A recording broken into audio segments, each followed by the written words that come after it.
Գյուրջան Կասկադ 60 ամիս փուլային վճարում բազմաթիվ առավելություններ։ Լսում ենք այս ընթացքում այս կատարվողի փաթեթավորումը դրսում օրինակ համոզում են, որ սա հիբրիդային պատերազմներ են երկրի ներսում գործակալների դեմ, մեզ էլ այստեղ համոզում են գրեթե նույնը, որ բարեփոխում են, մաքրում են եկեղեցին եւ այլն կայսերապաշտական միտումներից։ Իրականում սա ինչ է։ Իրականում ես երևի թե առավոտյան գտել եմ ինձ համար դրա պատասխանը, որ ընդհանրապես ավազակները դիմացինին շտապում են ավազակ կարգել կամ հանցագործները դիմացինին հանցագործ կարգել, դրանով փորձել մեղմել իրենց հանցագործությունների չափը կամ իրենց մեղքի բաժինը։ Իրականում մենք այստեղ հողի վրա ապրում ենք ու շատ լավ տեսնում ենք ովքեր են իրական հանցագործները, որոնք տարբեր մեղքերի համար կարգում են մեղավորներ։ Օրինակ Արցախի հանձնման համար մեղավոր է Արցախի ժողովուրդը, հայ զինվորը, Արցախի ղեկավարությունը, Հայաստանում խնդիրների համար ներկա պատկերացնում եք մեղավոր են, ստացվում է, որ սրբազանները, հոգևորականները, բայց իրականում այս մարդիկ լինելով բոլոր աղետների, խոսքս իշխանությունների մասին է, միակ պատասխանատուն կարողանում են այսօր այո մեր հասարակությանը ճնշել այս ձևով ու մեղավորներ կարգել։ Իրականում ամեն ինչ շատ ավելի պարզ է, քան մենք կարող ենք պատկերացնել, իսկ իրենք բնականաբար ավելի բարդ մեխանիզմներով փորձելու են այս ամեն ինչը խճճել։ Օրինակ դուք տեսեք սրբազաններին դատում են բոլորի վրա ինչ աբսուրդային հոդվածներ ըստ էության կպցնելով, կարելով ստեղծելով եւ մենք հերթով տեսնում ենք, ինչպես են այդ բոլոր հոդվածները ժամանակի ընթացքում փճվում, վերանում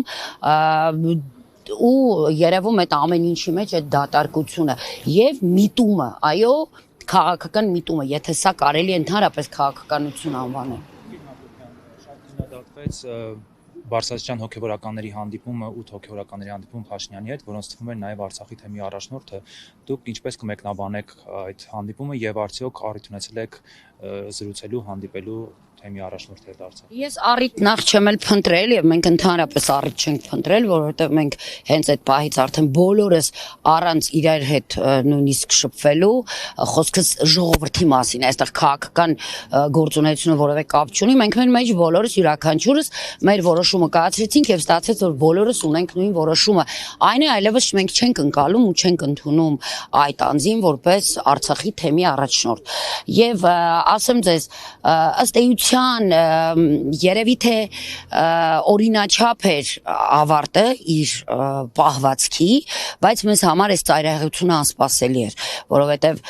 չնայած այն հանգամանքին, որ մենք երբևէ չենք զգացել Վրդանե Սրբազանի առաջնորդությունը, եկեք չմոռանանք այդ անձը նաև բլոկադայի ժամանակ, չնայած պատերազմից հետո այդպես ակտիվություն չի ունեցել որպես առաջնորդի, բայց բլոկադայի ժամանակ ինքը Արցախում չէր եւ այդպես էլ մենք չհասկացանք ամբողջ շրջափակման ընթացքում երբ կար հնարավորություն վերադառնալու Արցախ ռուս խաղապահների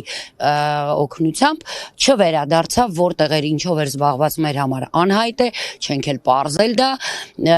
այնուհետև տեղահանման ժամանակ երբ ժողովուրդը իրոք կարիք ուներ այդ առաջնորդության եւ փառք Աստծուն մեր հոգեվորականների համար, ովքեր պատվով կրեցին այդ առաջնորդությունը եւ կարողացան անել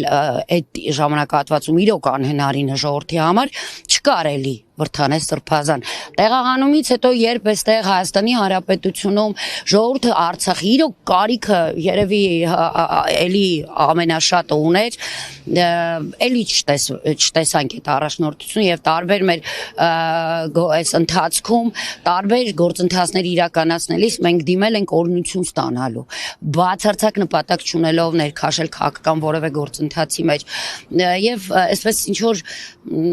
առանց ոգևորության ինչ որ չգիտեմ ինձ զգացումներով մեր առջև միշտ մարդ է եղել ով կարծես թե չի ունեցել այդ նպատակը եւ ամեն դեպքում Խիզախությունը շատ ավելի ճիշտ բնութագրում էր երևի թե, որտեվ ես ամեն դեպքում չգիտեմ, տեղեկացված չեմ պատճառներից եւ հետաքրքրված էլ չեմ պատճառներից։ Մեզ որևէ մեկից չի հետաքրքրում, որը կարող էր լինել պատճառը, Արցախը հանձնած անձի ձեռքը սեղմելու եւ խոնարհվելու նրա առջեւ։ Դրանով ավարտված է ամեն ինչ եւ մենք եւ թեմական խորհուրդը եւ ժողովրդի դիրքորոշումը հայտնել է, անկախ մենք էլի չենք անցնում որևէ սահման մայրաթորի եւ կաթողիկոսի առաջ որևէ պայման այդ առումով չենք դնում, որտեղ դա զուտ իրենց լիազորությունների ներքո է, բայց մենք այդ անձի առաջնորդությունը այլևս որևէ կերպ չենք ընդունելու եւ ինքը չի առաջնորդելու մեզ։ Բայց ինչպես է բարձ, ասեցին ժողով է եղել, այդ ժողովից տեղեկություն չունեք, ինքը ինչպես է բարձաբանել։ Այսինքն թեմական խորհրդի ժողով է տեղի ունեցել, այդ ժողովում նախատեսված չի եղել իր ներկայությունը, ինքը ինչքանով որ ես ունեմ տեղեկություն, ինքը այսպես հանդիմանել է, որ առանց իրեն իրավունք չունեն ժողով կայացնելու, բայց այդ ժողովին իր մասնակցության կարիքը չի եղել, որտեղ այդտեղ հենց խորհուրդը քննարկում էր ինչպիսի արձագանք պիտի տա նման պահվածքին եւ ի վերջո անկախ իր ներկայությունից թե բացակայությունից խորհուրդը որոշումը կայացեց, խորհուրդը ժողովրդի դիրքորոշումը հայտնեց, որը կարծում եմ նաեւ կաթողիկոսը եւ մայրաթորը պիտի հաշվի առնի հետագա իրենց որոշումները կայացնելիս։ Շնորհակալություն։